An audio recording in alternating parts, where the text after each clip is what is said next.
The Ag Tribes Report is brought to you by Legacy Interviews, a video service that captures people as they really are, so the future knows who they really were. Here's Legacy Interviews guest Laurie Alt on the joy she experienced looking back on her life as a farm wife and mother.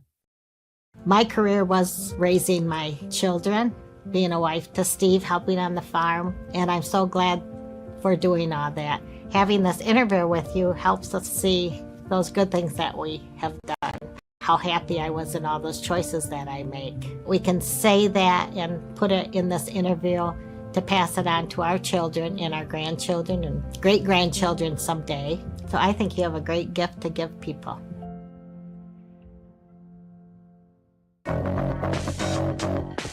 Welcome to the Ag Tribes Report, a breakdown of the top stories affecting the culture of agriculture, with your host, Vance Crowe.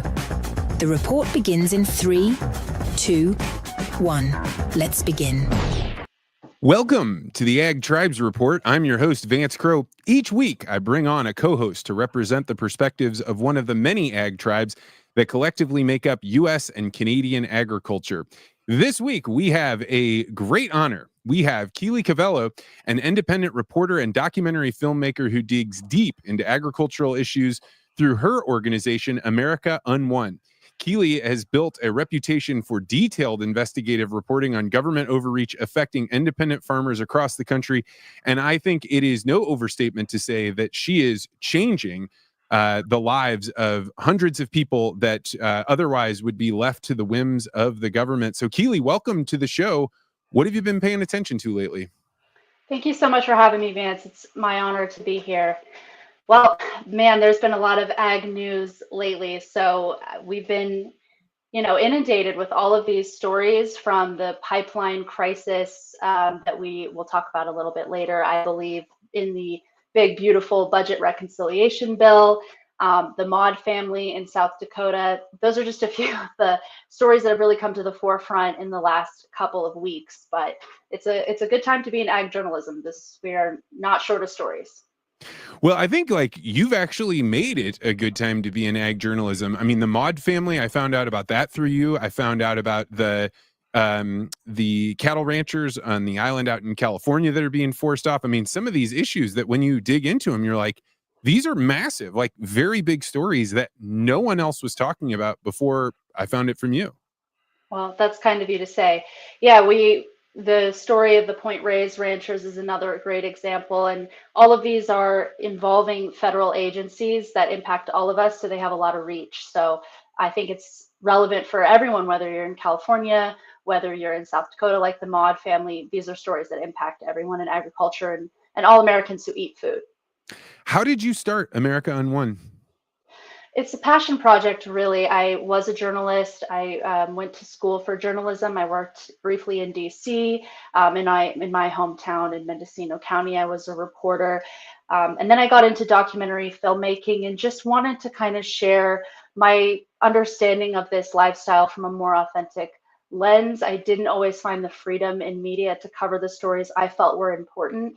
And through the democratization that social media has brought, it's created an opportunity for independent storytelling, which is something I'm very passionate about. So starting America UNWON was a way to get those stories out there in my free time, really. And it's grown since then, which just, again, shows that these are stories that matter to the American people, even though I don't know that the mainstream media and entertainment silos always gave them that level of respect. Well, I think you've brought a lot of respectability to ag, the investigative reporting. I mean, just the way that you bring these stories out is great. So I'm glad and really, truly proud to have you on here. Let's get to the stories because tonight we have a lot to discuss. We're exploring the MAHA report, which came out trying to talk about children's health, but it had some pretty strong words about pesticide safety and the reevaluation of those pesticides. We're also going to examine Iowa landowners' protection bill against the carbon pipeline that could be, put in through eminent domain. I know you've been following these stories very closely. And right now there's federal legislation that threatens to override these state protections. Then we're going to talk a little bit about Montana becoming the 5th state to ban lab-grown meat as major packers invest billions into biotech, potentially to replace ranchers. And finally, we're going to talk about Brazil's bird flu outbreak. It seems as though bird flu has spread beyond the U.S. and Canada borders, and threatens a major global supplier of poultry. So we're going to cover all that. We're also going to hear Keely's Bitcoin land price report, hear her take on the Peter Thiel Paradox, and learn about her worthy adversary. And we're going to try and do it in just 30 minutes. So headline number one, MAHA report walks careful line on agricultural pesticides.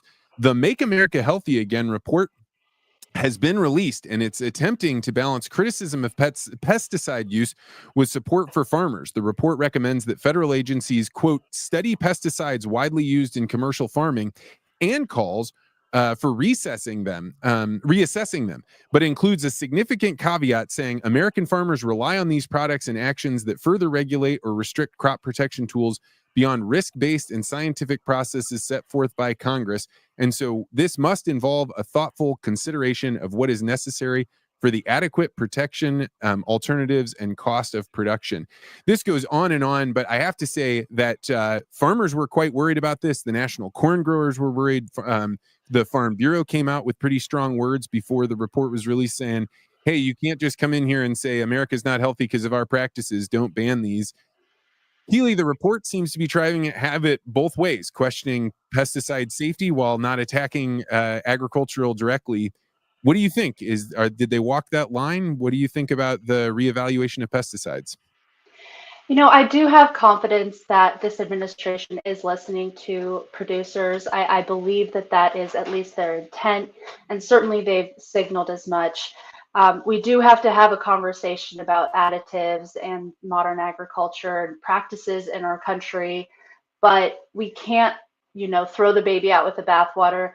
Our advancements in modern agriculture have led to the flourishing of our country and to low starvation rates, which we forget. Not long ago, it was much less guaranteed that you could have an overabundance of food in your country. So you don't want to lose those advancements, but at the same time, it's a good moment to reassess some of our practices and making sure that we're doing everything right for the next generation. I'm just encouraged that we're finally having this conversation. There's going to be a rocky road ahead. There's going to be people disagreeing on both sides. There's definitely misinformation about, some of these practices and some of these pesticides, misunderstanding about the risks. Maybe there's, more science we need to do to understand what kind of a threat they pose to the consumer. But at the end of the day, the fact that we're having this conversation is so important because we haven't been talking about this at all in the public square in so long. So my heart is always going to be with the American farmer and making sure that we're honoring what they do. They're the people who feed us in an increasingly urbanized society. We need to respect what they know and their knowledge. They should be leading the conversation. But the fact that Americans are interested in agriculture and interested in where their food comes from, to me, that can only be a positive. Yeah, I agree. And to your point, I think it's really important that we constantly reevaluate the pesticides. We constantly look at what are we doing. And it appears to me, in the same way that it does to you, this administration seems to be listening. I know 3 people personally that have met with the what's her name, Brooke Rollins, the Secretary of Ag. And I mean, you're seeing them walk back things about overreach that they've done on these cattle ranches, where they were, arguing over a fence line and willing to put people in prison before. If there was ever a time for us to have a balanced, level-headed discussion about pesticides, it's better to do it when you've got an administration that's listening to you than one that comes in and is just ripping things out of the wall. Yeah, you're just so right. That's very well said. I think Brooke Rollins really showed where her priorities are at in the Maud case just a couple of weeks ago when she had the Maud family on the steps of the USDA building, and she spoke so passionately about the importance of keeping American agriculture healthy and independent, prioritizing our farmers and ranchers. To me, that was a very telling statement from someone that we didn't really know a lot about. Rollins was kind of an outsider. She wasn't on any short list for U.S. Ag Secretary that I read. So she's been a bit of an unknown. And that speech to me was meaningful and shows where her priorities lie. Yeah, I mean, I have definitely been suspicious of the amount of press tours and checking in with people, but I saw her just the other day with a poultry farmer that I know out in Nebraska, and I was like, man, this is somebody, you have to travel pretty far out of your way to do this. This is not just press junkets. They're really listening. So I'm excited to see it. And I think if we're gonna take a look at pesticides, probably the best administration we're gonna get for a long, long time. Well said. All right. Headline number 2, Iowa landowner protection bill heads to governor as federal override looms. From the Tri-State Livestock News and the Gazette, Iowa State Senate passed a bill to protect landowners from carbon pipeline eminent domain in a 27-22 vote. House File 639 would give landowners more legal protections against the eminent domain for pipeline projects. However, while Iowa awaits the governor's decision, the federal House Energy and Commerce Committee released language in its budget reconciliation bill that could overwrite state landowner protections. Former Iowa Congressman Steve King said that the federal language, quote, wipes out property rights in front of any one pipeline that carries anything that fits the definition of liquid or gas. The Iowa Renewable Fuels Association opposes the state bill, with Executive Director Monty Shaw warning very real, very serious economic consequences if the carbon capture projects can't move forward. Keely, what's your take on the battle between state landowner protections and the federal authority to override them? This is one I feel pretty strongly about. I do believe that the language that showed up in the budget reconciliation bill, which I believe was struck, but we need to see confirmation of that. I think it poses a serious conflict of interest because of the amount of lobbying that went into it. We have a lot of folks in the Trump administration who are sympathetic to these CO2 pipelines. The conversation about CO2 pipelines aside, and I do think that it's worth having that conversation, eminent domain for CO2 pipelines does not make sense to me at all. And I think the American people have been very clear that they do not want eminent domain for these types of projects. We can understand using eminent domain for a highway. That's something that we can at least discuss. But a CO2 pipeline that benefits a corporation with foreign backing, a CO2 pipeline that buries carbon dioxide underground and gives billions of dollars in taxpayer money to a single entity, is that really in the public interest? Is that really in the public good? I think we have to have a conversation about that. I don't know that that's where the American people are at in terms of climate change mitigation. Is this our best solution, more than planting trees, encouraging grazing practices? I'm not convinced of that, and I don't believe that American private property rights should be for sale. Voters in South Dakota and Iowa have been very clear that they do not want eminent domain for pipelines. I think it's wrong for the federal government to override that.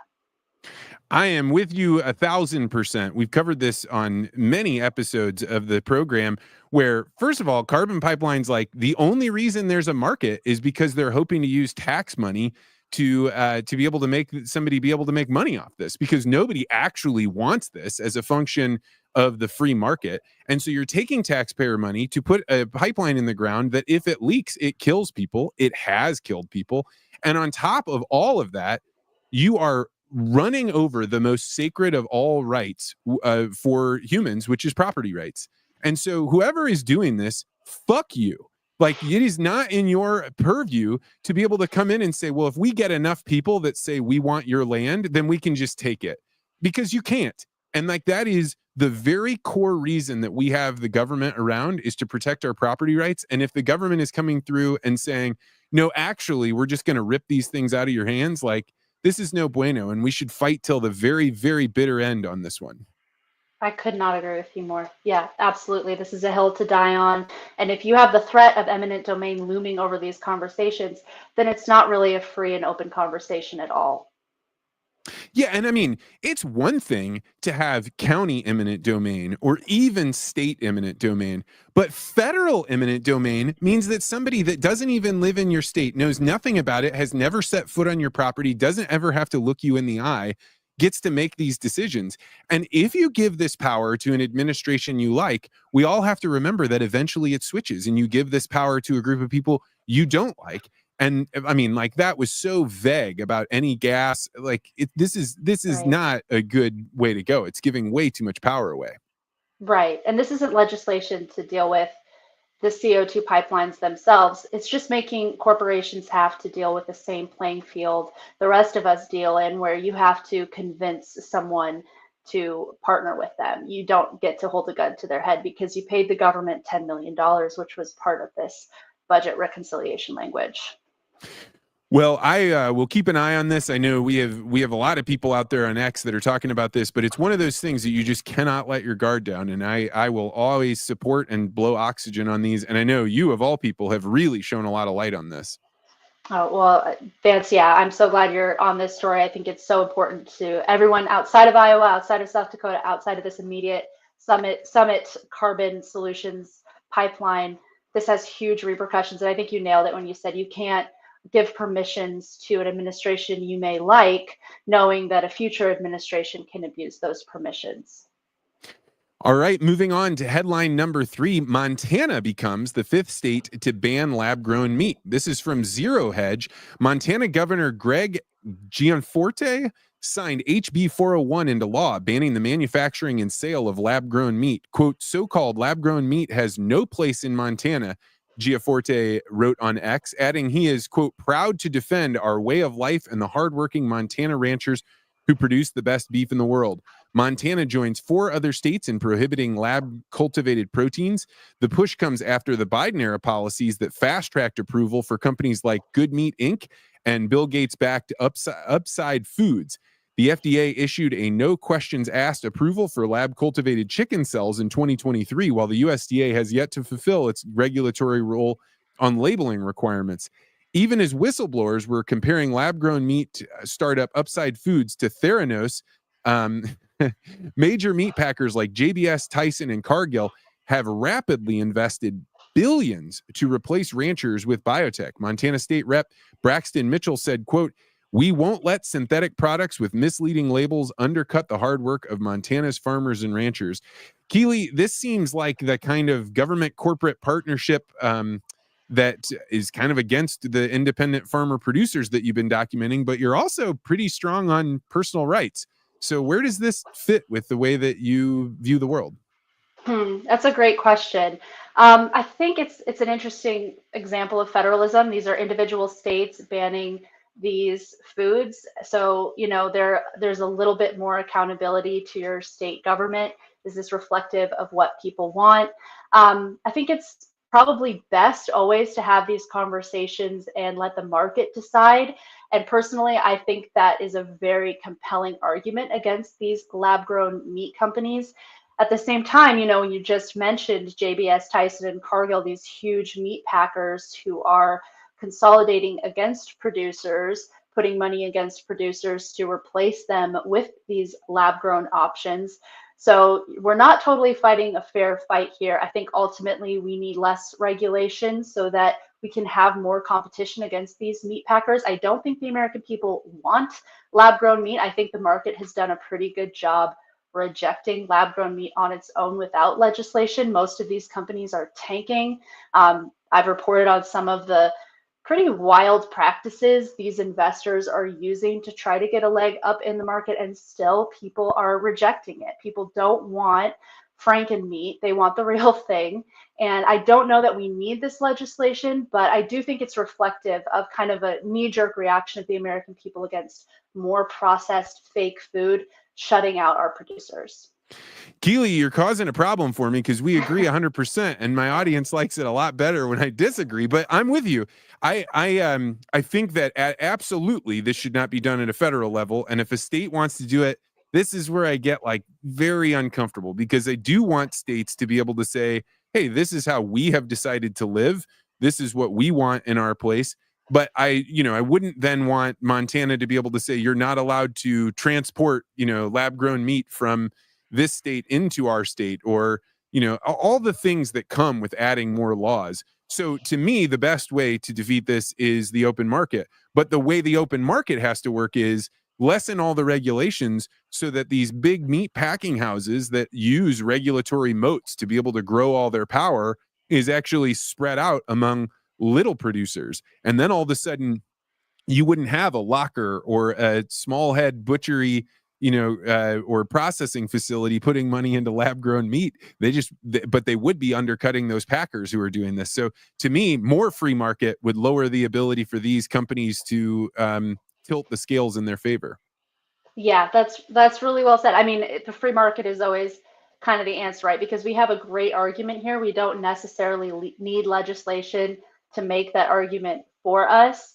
But you have to acknowledge that the meat packers and these big players, these huge corporate players, are not playing fair. So we do have to address that too. It's not enough to just handicap producers or to just say less regulation when it benefits producers. We need less regulation, and we need a better, Packers and Stockers Act to actually create a more equal playing field for American ranchers. Absolutely, I agree. All right, heading into headline number 4, Brazil's bird flu outbreak disrupts global poultry trade. From Reuters, Brazil, the world's largest poultry exporter, confirmed cases of H5N1 avian influenza in commercial flocks for the first time this week. The outbreak has prompted at least 15 countries to impose import restrictions on Brazilian poultry products, sending global markets into wild flux. U.S. poultry producers are seeing increased export opportunities, but also heightened biosecurity concerns as the virus continues to spread globally. Industry analysts expect chicken prices to remain volatile, with potential price increases for consumers both domestically and abroad. Keely, how concerned should U.S. poultry farmers be about this development? Is the avian flu something you've kept an eye on?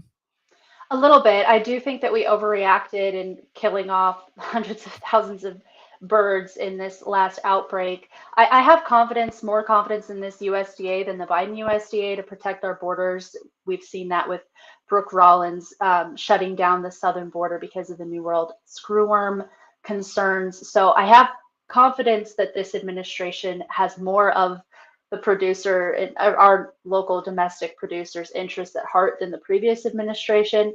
But I don't think we should lose our head the way that we did under Biden and, kill off all of our poultry, numbers. Yeah, what a terrible government decision that sent everything going to egg prices skyrocketing to now all of a sudden we're importing eggs, even though it's the first time egg producers are really making big margins. Like, it was terrible introduction into the normally the capitalist system. Well, I wanted to throw out the Regenesense has said Indiana's way of going about lab meat is interesting, banning it for 2 years, and when it's back, they'll have it clearly labeled, stating what it is. It just came out alongside the Montana news. I hadn't heard that. That's interesting. More transparency. That's fair. Yeah, more transparency. I'm still not all about the ban, but I see it's an interesting way to go about it. All right, if you have interesting news that you think we should report on, then send it to me on X at Vance Crowe, or you can always send it to me at vance@legacyinterviews.com. All right, we are going to head into the Bitcoin land price report. Since I didn't do the show last week, we have to reference the Bitcoin price from 2 weeks ago, where it was at $103,500. And today we are sitting at a new all-time high of $111,000, which is up 7.3% from 2 weeks ago. So, Keely, we're going to make a little comparison between the price of land and Bitcoin. So, where do you live and how much does an acre of land cost where you're at? I'm from Mendocino County, California, Northern California. That's where I'll always call home. I just looked it up. It looks like the median price per acre in Mendo right now is $14,396 for undeveloped land, around $4,928 per acre. So there you go. Wow. And like Mendocino, that is one of the most beautiful counties in all of the world. So I used to live there myself. So this is fun. Well, at $111,000, that means that an acre of land is about 0.135 Bitcoin. Or in other words, if you had 1 Bitcoin, you could buy approximately 7.4 acres of prime farm ground in Mendocino. Keely, with all of your studies and things, are you interested in Bitcoin? How does that price sound to you? I mean, I'm interested, but I'm not the expert. My husband's the one who handles the money in our family. That's just how we work it out. But I mean, that's pretty compelling. It's interesting. I should take more tips from you on this. We should talk offline. Well, I actually, I talk about Bitcoin all the time. I think about it all the time. People call me, they want to talk about it, but there's always something that's difficult for me to express. And while I was looking out on social media, getting ready for the Ag Tribes report, I actually came across this short video that compares Bitcoin to land prices. And I wanted to play it here because I think it'll be kind of fun. So since this isn't really your area, I thought I'd show this video. We could chat about it. Only ever be 21 million Bitcoin. To truly understand just how scarce that makes Bitcoin, let's look at planet Earth. The surface of the planet spans roughly 200 million square miles. And unless you're Aquaman, most of that's unusable. And okay, let's say we remove the deserts, the mountains, the forests, and the farmland. What's left is just above 32 million square miles of livable land. Now, imagine dividing all of that into just 21 million plots to represent each of the 21 million Bitcoin. Each Bitcoin would represent over 1,000 acres, or the equivalent of about 750 football fields. To own that much land today, you'd need hundreds of millions of dollars. Do you see how truly scarce Bitcoin is? It's like discovering the scarcest digital land known to man before the rest of the world wraps their head around it. As a wise man once said, it might make sense just to get some in case it catches on. So that comes from the CEO of a company called Strike, Jack Mallers, and I thought it was kind of a clever way to put Bitcoin. How did it strike you? That's really compelling. Growing up in California, it makes me think of the folks who bought land here back in the day, and they're sitting pretty right now. So, hey, you make a good argument there, Vance. So we've been comparing it to the price of farmland. I've never thought to compare it to the price of, the land that we're currently living on. Yeah. Either way, land is that thing that I think connects with Bitcoin because nothing else is truly scarce in this world. Even gold, if the price of gold goes up, then they'll go buy more steam shovels and they'll dig more gold out of the ground. Whereas Bitcoin and land, farmland in particular, we're not making any more of it. So it's a scarce asset, just like Bitcoin is. That's a great point. That's really interesting. All right. Well, we'll be back next week with more on the Bitcoin land price report. Now we get to move to what I think will likely be quite compelling. This is the Peter Thiel Paradox, where I'm going to ask Keely, what is one thing that you believe that almost no one you know agrees with you on? I love this question. I feel like there's so many things that I feel like a contrarian about these days, especially here in California. But for your audience, when I try to think about what folks might disagree with me about in the ag landscape, I have to say I have some questions about our use of the term regenerative. I think it can become a little bit exclusionary. We tend to throw out, the most important thing, which is keeping American producers in agriculture, further dividing us when we're facing as much legislative, regulatory, and corporate threats as we are. I'm not sure that's always the right approach. I'm pretty pro-grazing down the line, and I think those inter-industry conversations are great to have, but we should have each other's backs in this industry because our enemies, so to speak, really want us gone. They don't, want to just see regenerative ag. They don't want to have to compete with American small producers at all. I like this one a lot. It's one that I've never heard before and haven't even thought of on my own, but I agree with you. There is so much pushback and forth within agriculture about, what practices you're doing, who's on what team, that it really takes the wind out of the sails of the larger agricultural movement. And I think you're right. Like I know for one, when I was first described regenerative ag, I interpret it as, well, this is socialism. Because if you go read this guy's definition of it, they want to determine how much you should have to pay people. And that's what part of their regenerative ag is. Well, I'm 100% against that. So whatever that system is, I'm against. But then you start realizing like, well, these guys are also, you know, the way that the farm weird stuff comes up, the way they come up with new ways to do different kinds of growing. So it's not a great idea to be fully against it. So you do have to set down some of your ways of thinking about things in order that the larger picture can come through. Right. Yeah, exactly. I think that the way that we're facing the current landscape, the threats against agriculture and independent producers, as it goes back to our earlier conversation, we need to do this through the market, let the consumer lead with what they're willing to pay, educate consumers to create those opportunities. But I think forcing or threatening ranchers or using this kind of divisive language within an industry that should ultimately have each other's backs, I do think that's counterproductive.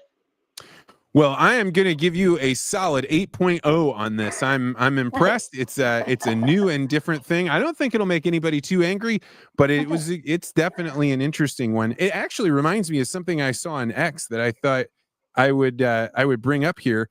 This is a tweet that is from Rachel Vanestra Cott, who is at K-State Agronomy, and she said, "We are officially hashtag farming weird. An endless amount of questions to answer and challenges." And what she's showing is two different crops growing in between each other. And like, this is exactly the benefit of these kind of out there ideas that were seen as totally radical just a few years ago, now coming into institutional adoption and coming up with, hey, does this allow us to grow with less pesticides, with greater efficiency, with more bounty, all the things that can come from that. And that's why arguing about these two things is actually probably harming us more than anything. Right, exactly. I think it's important to not throw out the baby with the bathwater here when we're dealing with lab grown meat, factory processed food.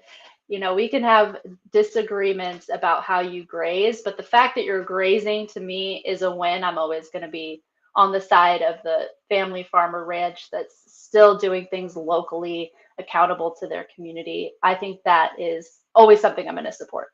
Yeah, I mean, no question, right? It doesn't matter whether you're a regenerative farmer or you're farming the most conventional way that you can.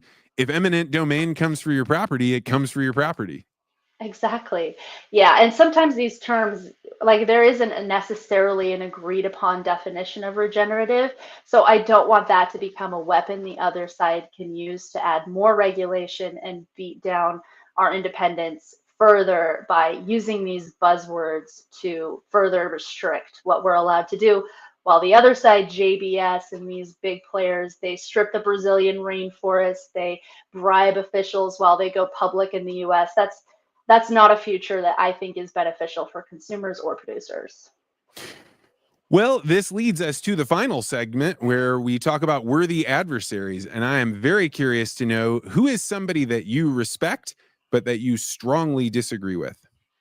I'm going to keep it in the same space. Will Harris, I think he's someone I really respect. I think he has great ideas. I think he's been a great communicator for agriculture, but I think sometimes he can be very critical of practices that I don't believe are the best shouldn't be the enemy of the good. And I think that's sometimes the angle he takes.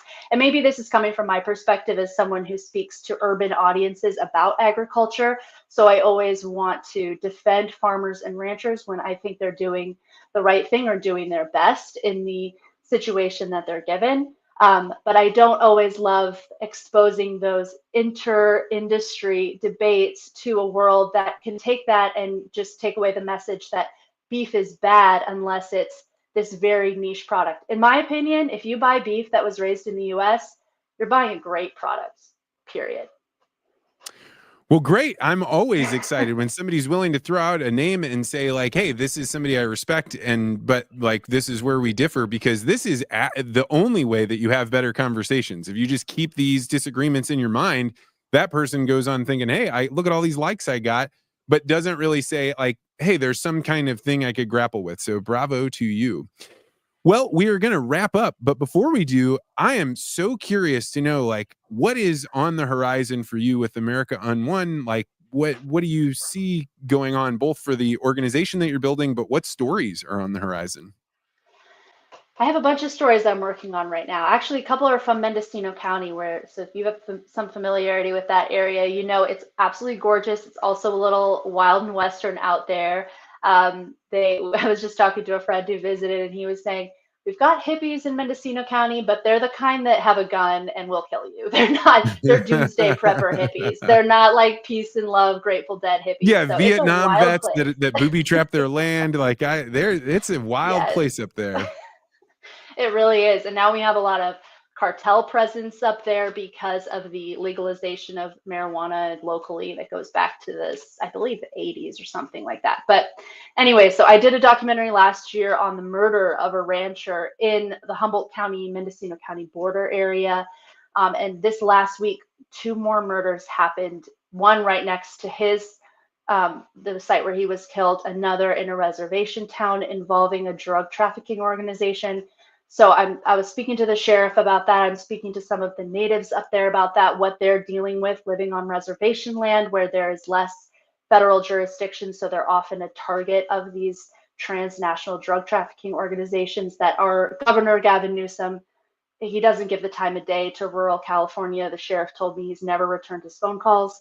So to me, that's a very undercovered story, and one that I'll continue to highlight just because California, it's a complex place, and I think it's easy to forget how much agriculture we have, how many good people are just trying to make a living there. I don't want to lose that part of the state. So I do have a lot of stories covering California, but all over the West, really, there's no shortage of material. That's for sure. Going back to your thing about Mendocino, California, that county alone is half the size of the state of Delaware. And so that sheriff is basically, in charge of so many things. And to get from one side of the county to the other is nothing like traveling in Iowa or Illinois or Indiana. You're talking about like traversing through mountain ranges and totally different climates. And the people out there are extremely remote. There are people that it takes hours to get to any kind of civilization. And that is not being reported on, but this is where so much of California is where this rural communities produce so much of the products that we use every day in the United States. Totally. I'm glad you have familiarity with it. It's not a place that a lot of people know. I love that because it is a beautiful part of the country that if you were just to be dropped in the hills of Philo or Boonville or Bell Springs Road or Covello, you would not think you were in California. It's very rugged. It's very, very remote. It's very rural, half hippies, half cowboys. And it's just a beautiful part of the country that unfortunately has been the victim of some of our worst ideas here in California and a state government that does not care. Yeah, I'm familiar with it mostly. I lived there for a couple of years, and I worked in community public radio, and there community public radio is fought over. It's like life and death because it is the only medium that reaches the entire county. And so this was a place where intellectuals would come, hippies would come, old soldiers. Like it was an incredible place for a young 20-year-old to be, where I got so many responsibilities, not because I deserved them, but because nobody else was there to do the work. And it was a great experience. So I only found out about you coming from Mendocino right before we started. Yeah, and that's how I love that. I got my start as a reporter there too. I was at the Ukiah Daily Journal, and I showed up at 18 and said, "Can I be an intern?" They were like, "Actually, you can go be a reporter and you can do whatever you want." And I was like, awesome. That was a great way to learn. Who was the editor back when you were there? Casey Meadows, I believe. Oh gosh, I know Casey Meadows. No kidding. Wow, yeah, we used to do wild. old election shows together. Yeah, so oh my that's goodness, crazy. She was a serious woman, very, very serious woman. Those old school editors are the best. Every journalist should have to work for an old school newspaper editor when they start out. That's the way to go. So I see what you were doing with America UNWON and think, what is it that we can do to blow more oxygen on it? How can people find you and how can they support you? Oh, that's so kind of you, Vance. Thank you. We're very bootstrapped, super grassroots, just me writing away and a couple of documentaries that I've been able to pull together with a very talented team. And you can see all of it at America UNWON.com. I'm also on Instagram, X, YouTube, all that stuff. Same address. Well, I'm getting that surreal feeling of like where you see somebody all the time on the X to me, and like you actually get to meet them, and so it was a great pleasure to have you on, Keely. Same to you, Vance. This has been so fun. Thank you for having me on. It was a great time. Well, if you are interested in having me record one of your loved ones to tell their life stories, like we talked about at the beginning of the show, then go to legacyinterviews.com to find out more. You can schedule a call with me and we can talk about either doing an interview for yourself or doing one for your loved one to capture those meaningful memories, and that way they can be passed on. Also, if you are realizing that Bitcoin is actually a finite resource, and it might not hurt to get a little bit together because it might just work out, then I recommend using the exchange river.com. And I will include a link on the show notes that if you buy your Bitcoin from River using that link, it will support the show and give you a great access to a great exchange. So that's going to do it for this week's Ag Tribes Report. We'll be back next week with another show. And as always, feel free to disagree.